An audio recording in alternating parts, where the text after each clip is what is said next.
Hey guys, Minifigs here. And today I'm coming back at you with another comparison video. Today is a little bit different though, because I know that I normally compare Brickmania and TMC, but I have deviated from that recently. I think that my last comparison video was between Forest Moon Bricks and TMC, and we're going to continue this trend of not comparing Brickmania and TMC and switch over to Citizen Brick on the left versus TMC on the right. So this is of course a new comparison with a new company that I haven't really compared before, so that's exciting. So I'm glad that I'm finally getting to do a Citizen Brick comparison video. I think that these are very fun and you guys seem to like them. So without any further explaining of the concept of the video, why don't we just jump right into the comparison. So as you see in front of you, we have two minifigures. They are both based on the Special Operations Group. Now specifically, the left figure from Citizen Brick, I believe, is based on Captain Willard from Apocalypse Now, but he was a Special Operations Group person. That's what his character was based on. So I believe that it is appropriate to compare it to the TMC Special Operations Group minifigure. So I think that when we jump into the torsos immediately, what you're going to notice is that Citizen Brick has much more of a Lego feel, and then TMC has much more of a, I guess it's almost like a third-party printing feel, because Citizen Brick uses pad printing mostly, or entirely, should I say, and then TMC uses UV printing on their torsos and kind of the other body parts. So what that means is that the Citizen Brick torso is going to feel a lot more like Lego. It's a lot more smooth. There's not really a texture like you get with UV printing. To me, I actually like the texture that you get with UV printing, so I kind of count this one as kind of a check in favor of TMC, but that's a very minor thing. So why don't we move on from that? I think that the design of the torsos themselves are actually quite different. The Citizen Brick one is very sparse. It essentially looks like an unkitted uniform. You know, he only has these pockets and where you would have his name. Nothing really specific on it. I think that it's actually rather lazy and lackluster in terms of its design. It's not very detailed. While yes, it does look somewhat like the person in the film, I think that honestly, its lack of detail really does not justify the price point. These figures are very similar in price. I think they're separated by about $4. I think the TMC one is $4 more, or was $4. It's now out of stock.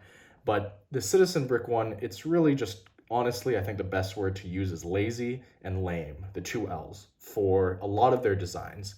While that is kind of their signature, you know, having more Lego of a feel and Lego of a design, I think that when you're designing military stuff especially, you're competing in a market against companies like the Minifig Co. And because of that, you can't really stick to your normal guns, right? Like when you look at these two figures, I think the one on the left looks terrible, honestly, in comparison to the one on the right, in terms of the level of detail. I think that you really need to capture that level of detail when you're going for military stuff like this. And this is a time where Citizen Brick simply doesn't shine.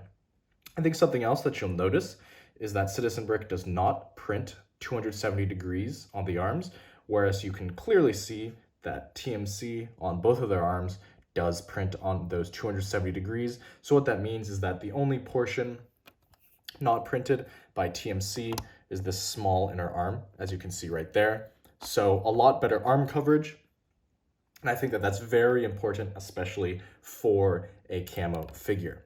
Now, moving on to kind of the sides of the figures, why don't we go over this? So this is a big flaw for Citizen Brick, but they generally don't print 360. And I think that that's a major ding against them when you have camo figures. You really need to print 360 degrees when you're doing camo, because otherwise you get these big empty spaces, which make the figure honestly look incomplete.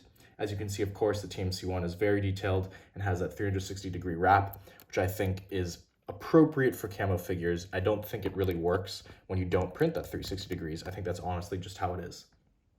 Now, another flaw that you'll notice on the Citizen Brick figure, which I'll go into more detail in another video, is that these arms were misprinted. I mean, look at this. You can clearly see that there's missing printing here. And you can clearly see that there's missing printing here. Of course, the TMC figure, I see no visible flaws. This is a pretty visible flaw in the Citizen Brick one, so take that as you will. So another thing to notice, of course, is that the back of this figure has nothing on it other than the camo, and then the TMC one is kitted out.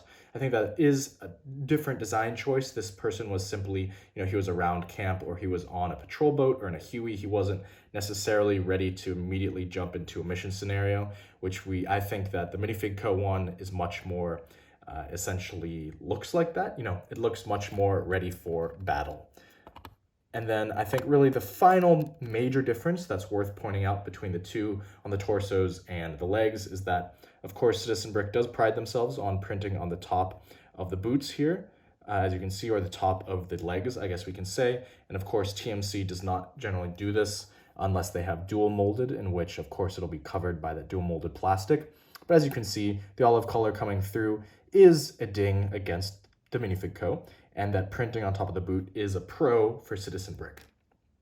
Now, I think the final major difference, because these figures really are different entirely, is the heads. So as you can see, one head for Citizen Brick is this camo head. Now, I don't really think that it's necessary to compare these heads necessarily straight on, because this is based on a movie character and the other one is not. So I think that this camo head is great, looks awesome. So I think that's all in all good. And then also the TMC head, I think also is very detailed and looks great. It looks like a GI, it looks like, a soldier from this time period. So I think that both of these heads work very well. But I think that when you get to the top, you can really see, if I can bend these forward, and then let's see if we can get to focus. You can really see the difference in the camo colors. So I think that one thing that's interesting is that the Citizen Brick camo is a lot darker than the TMC one. As you can see, the olive and kind of the highlighting tones that they use just simply are a lot darker. Now that's in addition to just generally a darker looking minifigure. So I don't think that there's one way or one version that's better or worse. That's kind of simply preference. Other than that, the figures are, they're very different. I think that that's kind of the summation of this video, is that while these figures are both based generally on the same kind of special operations group that operated in Vietnam, they're vastly different in terms of their design, in terms of their execution, and in terms of the final product that you receive. So as always in these comparison videos, I always say that I'm not saying I like one or the other better. I think that these are figures that you would use for completely separate purposes. So there's a time and place for both of them. I think that that's kind of where I'm going to leave it on this one. Other than that, I don't think that there's really anything else that I need to add to this. So as always, guys, like, comment, subscribe, do all the normal stuff, and I'll catch you next time.